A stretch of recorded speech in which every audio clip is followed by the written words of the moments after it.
नमस्कार, मी हेमा कळके. मी आज तुम्हाला स्मोकिंग या भरतकामाच्या एका प्रकाराबद्दल शिकवणार आहे. हा प्रकार करायला अतिशय सोपा आणि दिसायला अतिशय उत्तम आहे आणि माझ्या लक्षात आलं, की YouTubeवर असं फार कमी नमुने बघायला मिळत आहेत. म्हणून मी ठरवलं, की आज तुम्हाला हा प्रकार शिकवायचा आणि मला मिळालेला आनंद तुमच्या सगळ्यांच्या बरोबर वाटून घ्यायचा. आणि एकच टाका आहे, पण तो चेक्स आणि लाईन्स आणि अशा वेगवेगळ्या कापडांवर जर घातला, तर त्याचं प्रत्येकाचं सौंदर्य वेगळं दिसतं. पण टाका मात्र एकच असतो. तुम्ही कुठून सुरुवात करता आणि कुठून त्याचा शेवट करता त्याच्यावर त्याचं डिझाईन अवलंबून असतं. तर हे जे चेक्स आहेत, हे चेक्स 3 प्रकारचे असतात. एक डार्क, लाईट आणि प्लेन. तर प्लेन व्हाईट असतो आणि डार्क आणि त्यातलाच लाईट असतो. तर अशा तऱ्हेचं कापड आपल्याला स्मोकिंगसाठी लागतं. फक्त आपण स्मोकिंग करायला सुरुवात करताना ते आपण ओळीत कापून घ्यावं लागतं. कारण ओळीत जर कापून घेतलं नाही तर मध्येच कापड संपलं तर आपल्याला पुढे स्मोकिंग करता येत नाही. म्हणून हे असं ओळीने स्मोकिंगसाठी कापड कापून घ्यावं लागतं आणि मगच सुरुवात करावी लागते. तर आपण आता सुरुवात करूया.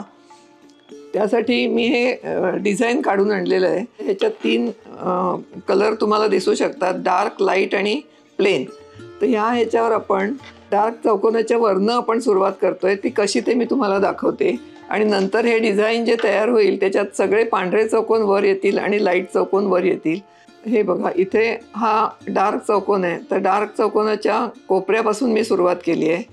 हे 3 पदरी क्लार्कचं रेशीम आहे आणि उत्तम टोकाची सुई आहे आणि हे आपण आता सुरुवात करतोय. तर इथून मी सुई काढून घेतली आहे, दोरा वर ठेवला आहे आणि या चौकोनाच्या शेवटी थोडासा कपडा मी सुईवर घेतला आहे आणि हा दोरा मी ओढून घेतला आहे आणि ओढून घेतल्यावर ही जी चूण येते इथे मी डावा हात दाबून धरला आहे आणि त्याच्या खाली ही जी लाईन आहे ह्या लाईनमध्ये आता हे खालच्या कोपऱ्यात मी सुई घालणार आहे. ही बघा, ही सुई अशी मी घातली. त्याच्यानंतर त्याच्या शेजारच्या ह्याच्यात परत मी छोटीशी कापड सुईवर घेणार आहे आणि आता हे मी खालून असं ओढणार आहे. तर हे ओढलं गेलं, इथे मी धरून ठेवते आहे. आता आपल्याला परत वर जायचं आहे. तर वरच्या चौकोनाचा कॉर्नर मी परत घेतला, तिथे मी सुई घातली आणि त्याच्या शेजारच्या चौकोनात परत सुई घातली. दोरा वर ठेवलेला आहे आणि सुई घालून हा दोरा दोन्हीच्या मधनं येतो असा आणि इथे मी परत आता धरून ठेवते असं आणि दोरा हा परत मी खालच्या चौकोनात घालते आहे. त्याच्या शेजारच्या चौकोनात घातला, खाली दोरा खाली ठेवला, त्यामुळे मग दोऱ्याच्या मधून सुई येते आणि ही मी अशी ओढून घेतली. तर त्याच्यावरती इथे परत मी सुई घालते. त्याच्या शेजारच्या चौकोनात सुई घातली, दोरा वर ठेवला आणि हा मी ओढून घेतला. तुमच्या लक्षात आलं असेल, मी इथून खाली इथून इथून अशी मी जाते आहे. ती सिस्टीम लक्षात ठेवली की तुम्हाला करणं सोपं जाईल. आता मी इथे खालच्या चौकोनात येते आहे,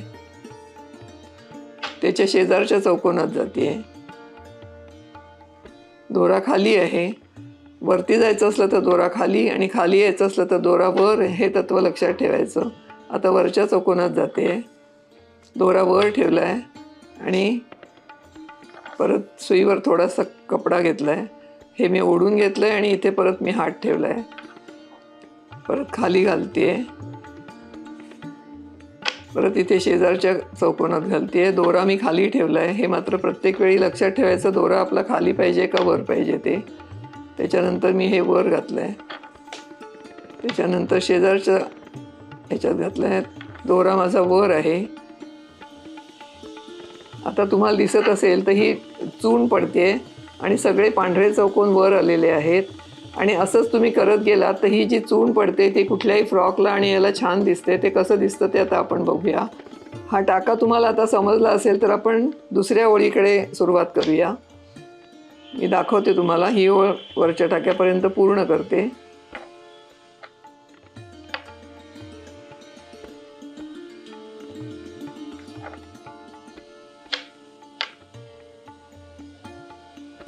ही बघा, ही पूर्ण ओळ मी करून घेतलेली आहे आणि हे पांढरे चौकोन सगळे दिसत आहेत. आता दुसरी ओळ करण्यासाठी चौकोन मोजायला लागतात. पहिल्यापासून मोजायचे 1, 2, 3 आणि 4. ह्या चौथ्या चौकोनात कोपऱ्यात मी ही सुई वर काढून घेतली आहे आणि आता खालून वर जायचं आहे आपल्याला, म्हणजे हा चौकोन पूर्ण होणार आहे. तर इथे मी आता टाका तोच आहे, खालनं आपण वर जातोय. चौकोनाच्या कॉर्नरला आपण सुईवर थोडासा कपडा घेतला, शेजारच्या ह्याच्यात घेतला, दोरा वर आहे. हा बघा पांढरा चौकोन वर आला. खाली गेलो आपण परत,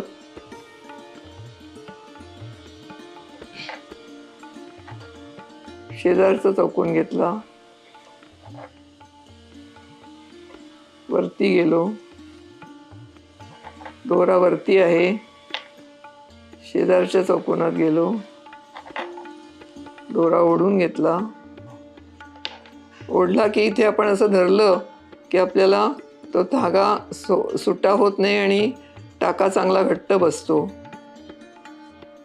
खालच्या चौकोनात आलो,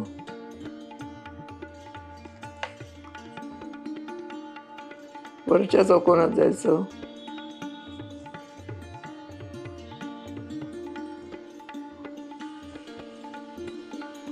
याप्रमाणे आपण ही संपूर्ण सुई पूर्ण करायची.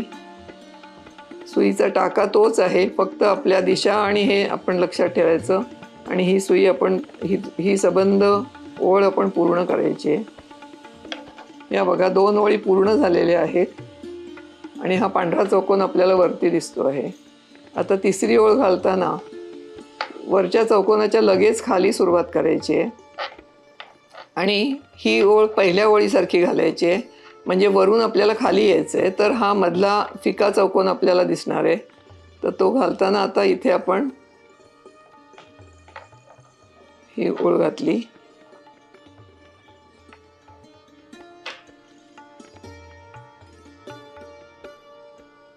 खाली आलो, शेजारच्या चौकोनात घातला,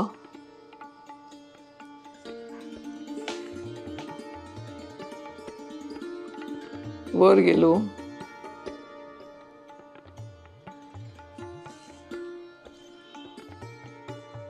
शेजारच्या चौकोनात गेलो, ओढून घेतला दोरा,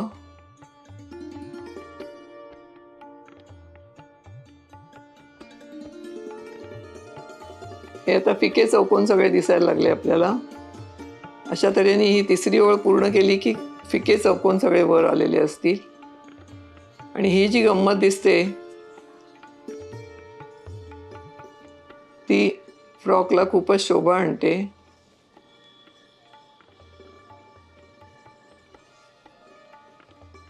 एक लक्षात ठेवायचं की ह्या स्मोकिंग करताना आपल्याला डबल कापड लागतं आणि केव्हाही झालं तरी पहिल्यांदा रफ कपड्यावर आपण तयारी करून आपल्याला यायला लागलं की मगच चांगला कपडा घ्यावा. ही आपण तिसरी ओळ अशी घालतोय. आता तिसरी ओळ इथपर्यंत घालून पुरी झाली की चौथी कशी घालायची हे आपण बघणार आहोत. तर आता हे आपण बाजूला ठेवून चौथ्या ओळीकडे जाऊया.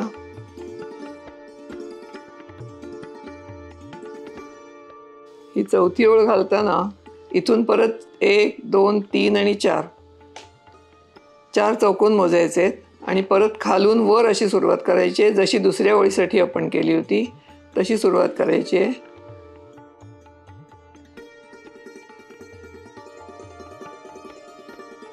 हे आपण आता वर आलो,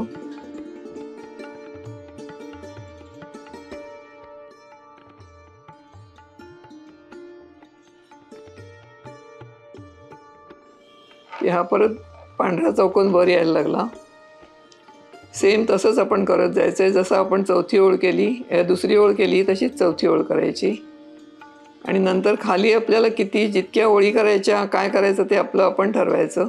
किती इंच हवं असेल त्याप्रमाणे आपण हे करत जाऊ शकतो. आणि आपल्याला चूड नको असेल तर तिथे कापून आपण नुसता जोडसुद्धा स्मोकिंगचा देऊ शकतो. त्याचाही एक वेगळी गंमत दिसते.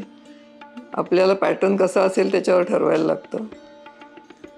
आणि ह्या एकाच टाक्यातून आपल्याला अनेक पॅटर्न्स करता येतात. आपल्या कल्पनाशक्तीला भरपूर वाव मिळतो आणि आपल्या आयुष्यात पण आनंद निर्माण होतो.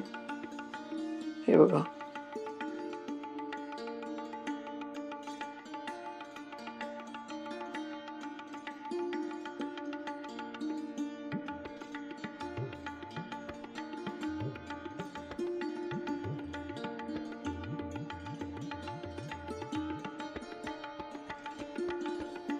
आणि कधीकधी असा जो वर दोरा राहिला नाही, असा आला तर तो परत आपल्याला असा करून घेता येतो आणि चूक सुधारता येते. ही पण एक टीप मी तुम्हाला जाता जाता देते आहे. म्हणजे सुईतनं दोरा काढून वेळ जात नाही, फक्त आपला बरोबर दोरा येतोय की नाही ह्याच्याकडे लक्ष पाहिजे. ही आपण पहिली ओळ घालून घेतली, त्याच्यानंतर ही दुसरी ओळ सुरू केली, त्याच्यानंतर ही तिसरी ओळ सुरू केली आणि ही चौथी ओळ सुरू करून आपण डिझाईन पूर्ण केलं. आणि ह्याच्यात तुम्हाला पूर्ण कल्पना येईल की डिझाईन पूर्ण झाल्यानंतर कसं दिसतं. हे पांढरे चौकोन वर आलेले आता आपल्याला डिझाईन दिसेल, हेही सुरेखच दिसतं. पण तुम्हाला जर लाल चौकोन वर हवा असेल तर त्याप्रमाणे आपण सुरुवात कुठे करायची ते कळण्यासाठी हे आधी पहिल्यांदा आपण फोटो बघूया की ह्याच्यात सगळे लाल चौकोन वर आलेले आहेत आणि त्याच्यासाठी आपण सुरुवात कुठून करायची हे आता आपण बघूया. हे आपण आता लाल चौकोन वर करणार आहोत. तर त्यासाठी आपण काय केलं आहे तर डार्क चौकोनाच्या वरपासून सुरुवात केली आहे आणि खाली आलो आहे आणि मग ही 4 ओळी मोजून हे वर आले. तर हे आपल्याला करून बघायचं आहे. तर हे आपण करून बघूया. आपण डार्क चौकोनाच्या खालच्या बाजूनी सुरुवात केली आहे. इथनं मी सुई घालून घेतली, शेजारच्या चौकोनात गेले. आपण वरून खाली यायचे नेहमीप्रमाणे.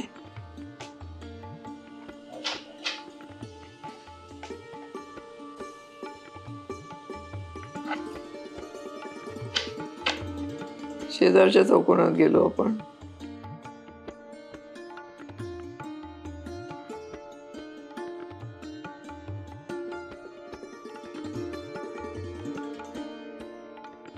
इथे शेजारच्या चौकोनात गेलो. इथे आपण हे धागा खेचून घेतल्यावर आपण इथे हा पडलेली चूण तिथे आपण डाव्या हाताने दाबून धरायचं आहे, म्हणजे तो टाका सुटणार नाही. नंतर आपण इथे घालायचं. परत खाली आल्यानंतर खाली शेजारच्या चौकोनात जायचं. परत ओढून घ्यायचं. ओढताना खाली हात धरला खालच्या वेळी आणि वरती हात धरला वरच्या वेळी तर ओढायला सोपं जातं. हे बघा, आता मी परत इथे आले. इथे धागा वरती आहे. ओढून घेताना परत मी हात वरती धरते, त्यामुळे ओढायला सोपं पडतं. परत मी खाली आले.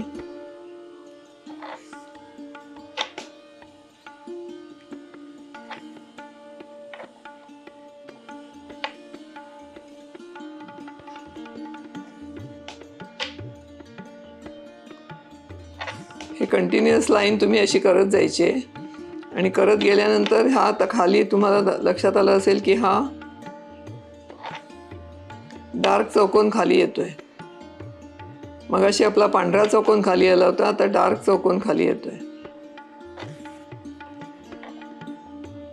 आपल्याला जे आवडेल त्याप्रमाणे आपण सुरुवात तशी करायला लागते. सुरुवात चुकली तर आपला चौकोन पण चुकतो.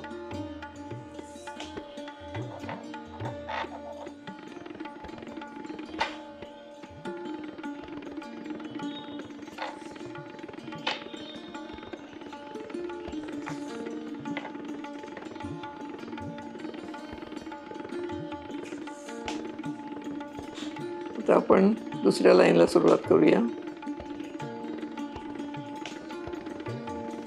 इथून परत आता आपण 1, 2, 3 आणि 4 मोजून घ्यायचे आहेत आणि चौथ्या चौकोनात आपण सुई घालायची आहे. आणि आता त्या पहिल्या डिझाईनच्या वेळी केलं तसं आता ही दुसरी ओळही खालनं वर जायचं आहे, त्यामुळे इथून आपण हा वरच्या चौकोनात जायचं आहे.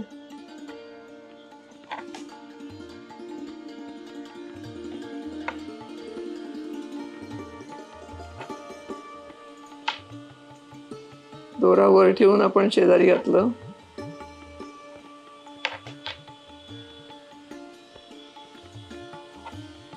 आता दोरा खाली ठेवला.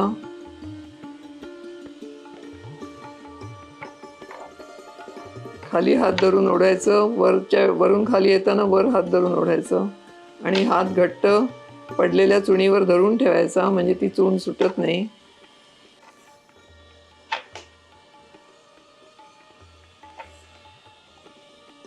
हे बघा, ही लाईन घालत गेलात की ही अशी येणार आहे. परत तिसरी ओळ पहिल्या ओळीसारखी, चौथी ओळ दुसऱ्या ओळीसारखी असं घातलं की हे डिझाईन परत तयार होईल. ते डिझाईन या डिझाईनप्रमाणे दिसेल. आणि तुम्हाला नमुने बघायचे असतील तर ह्या अशा ह्याच्यातनं आपण हे कुठे कुठे वापरू शकतो, तर हे नमुने तुम्ही बघू शकता. हे सगळे वेगळे वेगळे पॅटर्न्स आपल्याला करता येतात. डिझाईन हे एकच आहे. प्रत्येक फोटोतलं डिझाईन सेम आहे, फक्त आपण ते कुठे वापरलं ह्याच्यावर त्या फ्रॉकची डिझाईन आणि फ्रॉकचं पॅटर्न ठरतं. आणि ते आपल्या कल्पनेप्रमाणे आपण कितीही करू शकतो. Sky is the limit. Smoking शिकल्यानंतर ते तुम्हाला वापरण्याची उत्सुकता असणार, पण ते कुठे वापरावं हे प्रश्न मी क्लासमध्ये शिकवताना अनेक जणींना पडायचे. त्यामुळे त्याबद्दलचं पुस्तक लिहावं असं मनात येऊन मी पुस्तक लिहिलं आहे. आणि पुस्तक डू इट युअर सेल्फसारखं असल्यामुळे एकदा तुम्ही ते पुस्तकातला पॅटर्न करायचा म्हटलात की पहिल्यापासून शेवटपर्यंत तुम्हाला कुणालाही न विचारता तो शिवता येणार आहे. कारण स्मॉकिंगच्या ह्या प्रकारामध्ये तुम्हाला जेवढं लागतं त्याच्या डबल कापड लागतं. ते कुठे ठेवायचं, कसं करायचं हे प्रश्न त्या पुस्तकातनं सोडवले गेले आहेत. हा व्हिडिओ तुम्हाला आवडला असेल तर तुम्ही लाईक करा, सबस्क्राईब करा आणि तुमच्या आवडत्या लोकांना तुम्ही शेअर करा. तर ह्या स्मॉकिंग या प्रकाराचा खूप प्रसार होईल आणि छान मजा येईल.